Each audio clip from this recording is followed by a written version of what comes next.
Lagos did not sleep, it watched. From the cracked balcony of their cramped apartment in Yaba, the city glittered like a promise that had already been spent. Chitty stood shirtless, gold chain catching the neon glow from a distant billboard. Below, generators roared like angry beasts. Inside, Keen hunched over a laptop, eyes bloodshot, fingers tapping numbers that never aligned. Tobe sat on the floor, back against the wall, silently cleaning dirt from his shoes, though he had nowhere to go. "We are too smart to still be here," Chitty said, voice smooth, practiced. "Men dumber than us are buying islands." Keen exhaled. "Smart doesn't beat capital. We just need one door open." Tobe frowned. "Or maybe the city is telling us something." Chitty laughed, sharp and dismissive. "The city doesn't speak. It takes. And I'm tired of begging." That night, in a loud bar off Admiralty Way, a rich rival humiliated them. Champagne sprayed, laughter loud. Chitty smiled through clenched teeth. Something hardened behind his eyes. Lagos had drawn blood. Keen's laptop hummed softly in the darkness. The others slept, but he could not. His mother's hospital bills sat open in another tab, numbers climbing like a slow execution. He clicked into the encrypted forum again. A username blinked. Finch_collections. The chat was brief, precise, cold. "You have access to a Muinwa, to AGU-NSI." Keen hesitated, fingers trembling. He remembered his mother coughing blood into a handkerchief she tried to hide. "Yes." The response came almost instantly. "Then we talk." When Keen told Chitty the next morning, Chitty's smile was different, reverent, hungry. "Men pray to gods," Chitty said. "Others sell them." Tobe crossed himself instinctively. "That mask is not art." Chitty leaned closer. "Everything is art when the price is right." Mr. Finch's penthouse smelled like money and antiseptic. White walls. No art. No warmth. Lagos spread beneath the glass like a conquered thing. Finch himself was pale, immaculate, smiling without warmth. He slid a tablet across the table. On it, the AGU-NSI mask. Leopard features. Ancient clay. Hollow eyes. "This is not decor," Finch said calmly. "It is a battery. Charged by belief." Tobe swallowed. "You know what it represents?" Finch nodded. "Protection. Consequence. Violence with rules." "And you still want it?" Chitty asked. "I want what it contains." He named the price. 300 million naira. The room went silent. Keen's ears rang. Tobe felt suddenly cold. Chitty did not blink. "When?" Chitty asked. Finch smiled wider. "Soon. Before it realizes it is missing." The road to Muinwa narrowed as if rejecting them. Asphalt gave way to red earth. Trees leaned inward. Tobe's chest tightened with each mile. "This place hasn't changed," Keen said quietly. "That's the problem," Chitty replied. Villagers watched them arrive. Not with welcome. With memory. The shrine sat at the forest's edge, silent, breathing. Even the birds avoided it. That night, drums echoed faintly from somewhere unseen. Tobe whispered, "AGU-NSI knows us." Chitty snapped, "AGU-NSI is clay and stories." But when he slept, he dreamed of amber eyes watching from the dark.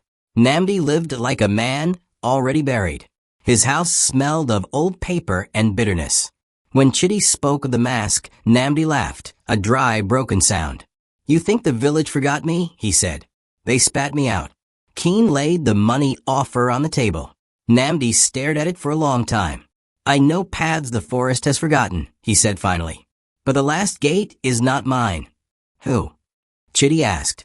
Namdi's eyes darkened. "Gabriel." Thunder rolled outside, though the sky was clear. Gabriel prayed before he answered. The shrine attendant knelt alone, palm wine, before the altar. When Chitty spoke of clinics and respect, Gabriel's faith wavered. "They do not listen to me," Gabriel said softly. "But they will listen to money." Tobe couldn't meet his eyes. At dawn, 5 men drank together. No chance. No blood. Only silence. The forest exhaled. They met in Namdi's house before sunrise. A crude map was spread on the table, drawn from memory and old habit. Namdi pointed with a trembling finger. This path no longer exists on the surface, he said. But the forest remembers it. We enter here, circle the termite mound, and wait for the birds to stop calling. That is when the shrine opens itself. Keen took photos of the map. Security. Gabriel cleared his throat. Powdered chalk around the shrine. Cross it without the chant, and your legs will fail.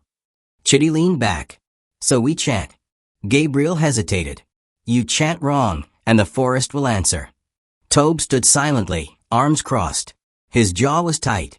When this is done, Chitty said, no turning back. Nobody argued. The decision had already been made the moment money entered the room. The forest swallowed sound. Their footsteps felt loud even on soft earth. Namdi moved ahead, confident despite his age. Gabriel followed, whispering instructions under his breath. Tobe carried the tools, muscles tight, eyes scanning the trees. Keen checked his watch repeatedly. We're on time. Chitty ignored him. His focus was forward. Always forward. They reached the termite mound. The birds stopped singing. That's it, Gabriel said. The shrine emerged slowly, like something deciding whether to be seen. Clay pillars. Old carvings. The air felt heavy, thick against the skin. Tobe wiped sweat from his face. I don't like this. Chitty turned sharply. You don't have to like it. Just finish it. Gabriel sprinkled the chalk. His voice shook as he began the chant. The words felt old, not meant to be spoken casually. One by one, they crossed the perimeter. Nothing happened.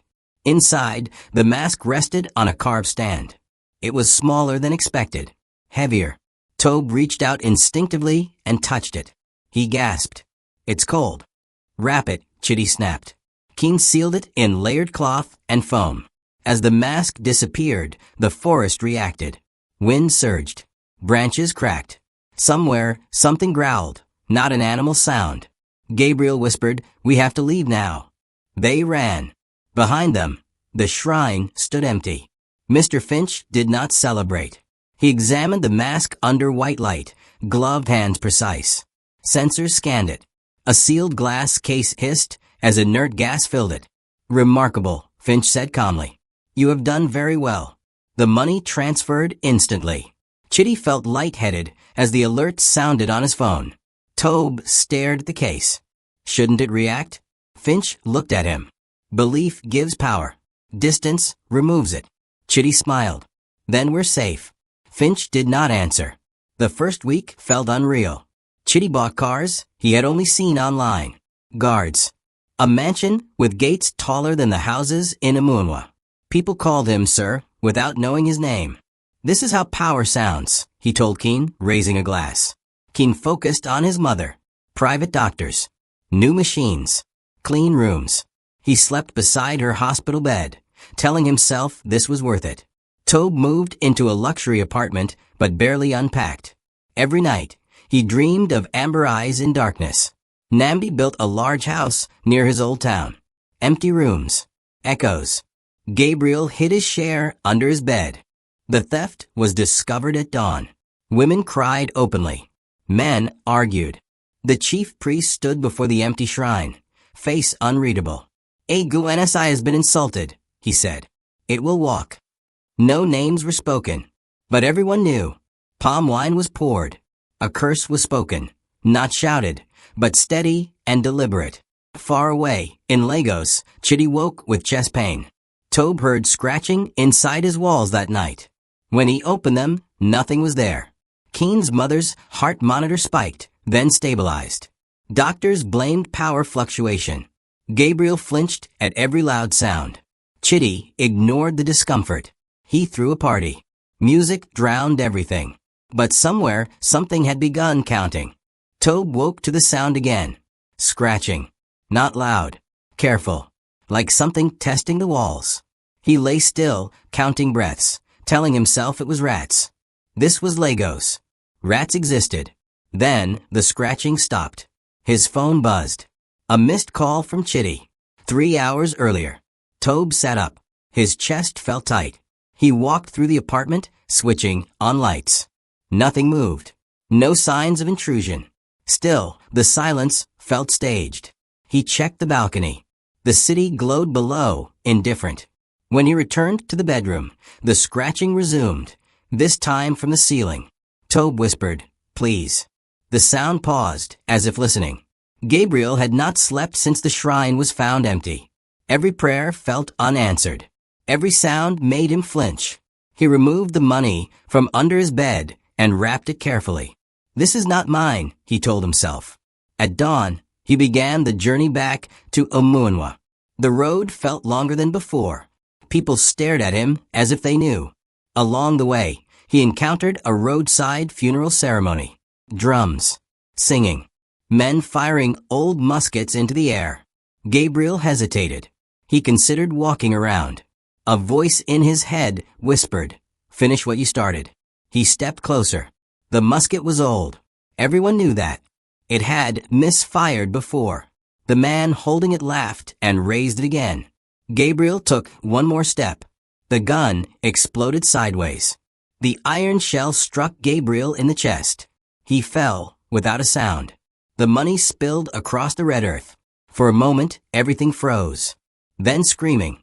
By the time help arrived, Gabriel was dead. Back in Lagos, Tobe's phone buzzed with the news. The scratching resumed immediately. Chitty dismissed the call as coincidence. "Keen, people die every day," he said sharply. King didn't answer. He was staring at his phone. The hospital had sent another alert. His mother's vitals were unstable again. Tobe called repeatedly. "I think something is wrong," Tobe said when Chitty finally picked up. "Gabriel is dead." Chitty's jaw tightened. "Stay where you are. Don't do anything stupid." After the call, Chitty poured himself a drink. His hand shook slightly. Outside his mansion, the security lights flickered. Tobe decided to leave Lagos that night. He packed quickly, hands trembling. The scratching followed him from room to room. When he slammed the door shut, the sound stopped. His SUV started without issue. Relief washed over him. As he drove onto the Lekki Bridge, the dashboard lit up with warnings. Doors locked. Screens froze. "Tobe, calm down," he told himself. The engine cut. In the reflection of the windshield, he saw it. The chrome grille had warped. The shape was wrong. The mask stared back at him. He screamed. The steering jerked. The SUV crashed through the barrier and plunged into the lagoon. The city lights vanished. Namdi watched the news report in silence. 2 dead. He had expected this. "This is how it starts," he muttered. He locked himself inside his new mansion, drew symbols from memory, lit candles that refused to stay lit. "You were always predictable," he said aloud, addressing the empty room. The house creaked. Not from age. This building was new. Namdi prepared the rope. "If I end it myself," he reasoned, "I control the timing." As he kicked the stool away, fire sliced through the rope. He hit the floor hard, alive. A voice filled the room. "You do not choose the when." Namdi wept. Keen upgraded everything. More guards. Backup generators. Surge protectors. Redundant systems. "This is stress," he told himself. Stress kills. His mother stabilized briefly. He allowed himself hope. That night, the hospital called again. Every machine failed at once. Doctors shouted. Nurses ran.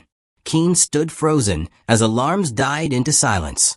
By morning, his mother was gone. Keen returned home alone. He sat in the dark. The power surged. Every outlet erupted at once. Chitty stood in his mansion, surrounded by guards. Everyone else was dead or broken. He replayed Finch's words in his mind. Distance removes it. He tried calling Finch. No answer. The lights flickered again. For the first time, Chitty felt small. Chitty's mansion no longer felt like a victory. It felt monitored. Every camera feed lagged by half a second. Every hallway echoed longer than it should. His guards avoided eye contact. They had heard the stories. 3 men gone. 1 broken. Chitty walked the length of the living room, phone in hand. He dialed Finch again. No answer. He poured a drink. The glass cracked in his grip. This was a transaction, Chitty said aloud, as if rehearsing a legal defense. No gods. No curses. The security lights flickered in sequence, like a countdown. Chitty slept with the lights on. He dreamed of running corridors that led back to the same room. Each time he woke, the dream felt less like imagination and more like rehearsal. At dawn, Finch finally answered. "You said distance removes it," Chitty said, without greeting. "3 of them are dead." Finch paused. "That was not part of the contract."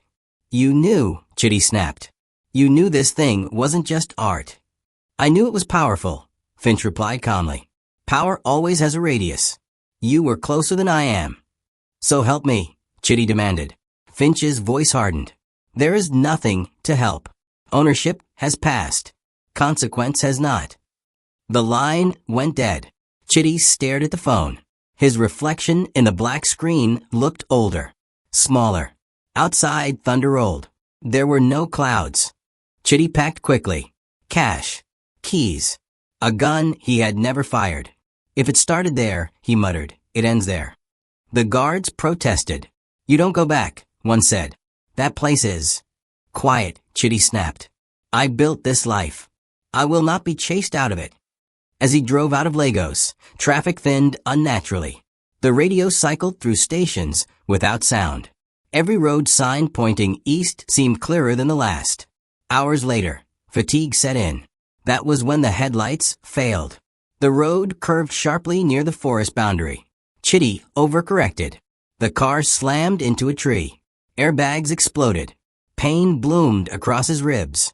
When he crawled out, the car was dead. No signal. No engine response. The forest stood before him, dense and breathing. He laughed once, sharp and hysterical. Of course.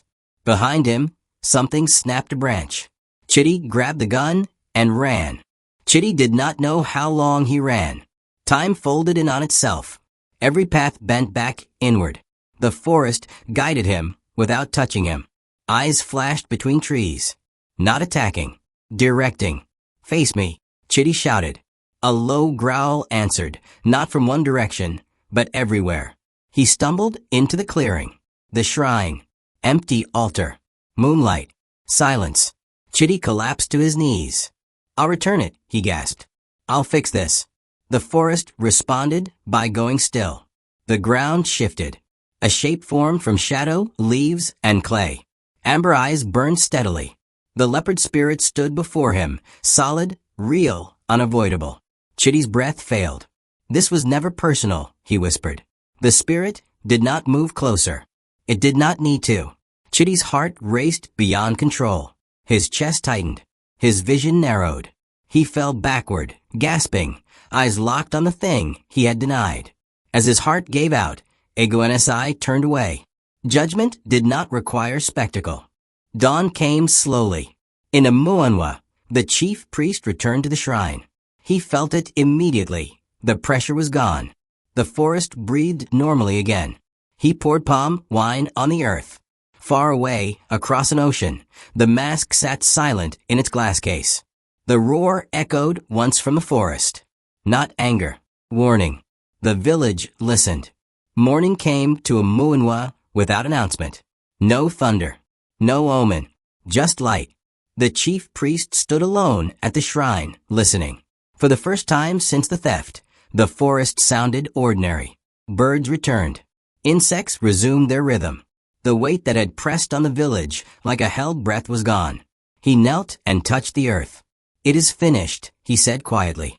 The villagers gathered slowly. No celebration. No relief loud enough to tempt fate.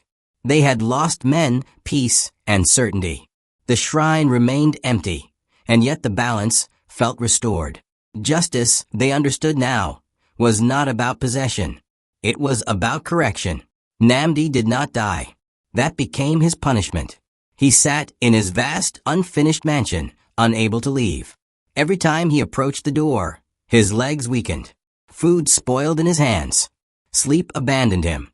At night, he heard the voice again, not threatening, not loud. "You wanted proof." Namdi laughed weakly.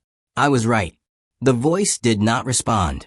Knowledge, he realized too late, did not equal control. It only made the waiting longer. In Lagos, the deaths were explained efficiently. Car accident. Electrical fault. Stray bullet. Heart failure. The news moved on within days. Chitty's mansion was seized. His assets frozen. No heirs came forward. Lawyers spoke in careful language. His name became a rumor, then nothing. No one mentioned Amu-Nwa. No one connected the events. Systems prefer coincidence. It keeps them clean. Across the ocean, Mr. Finch hosted a small private viewing. The mask sat perfectly still in its glass case. Sensors read normal. No anomalies. Guests admired it politely. Does it work? One asked. Finch smiled. Work implies function. This is presence. That night, Finch stood alone before the case. For the first time, he felt uneasy. Not afraid, just aware. The mask stared back. Nothing happened. Finch slept soundly. Back in Amu-Nwa, the elders spoke to the children. Not in myth. In warning. They told them about men who believed money could outrun consequence. About a God that did not need worship, only respect. About power that does not negotiate. Is it still there? A child asked. The elder nodded toward the forest. It never left. The children listened carefully. Fear, when taught correctly, becomes memory. The sacred forest remained unchanged. Trees stood where they always had. Paths closed when forgotten. Paths opened when needed. Deep within, something moved. Not hunting, not resting. Watching. Waiting. Balance was not permanent. It was maintained. They thought the mask was the god. They were wrong. Power is not what you steal. It is what answers when you do. Agu-NSI did not chase them. It waited. And it always will.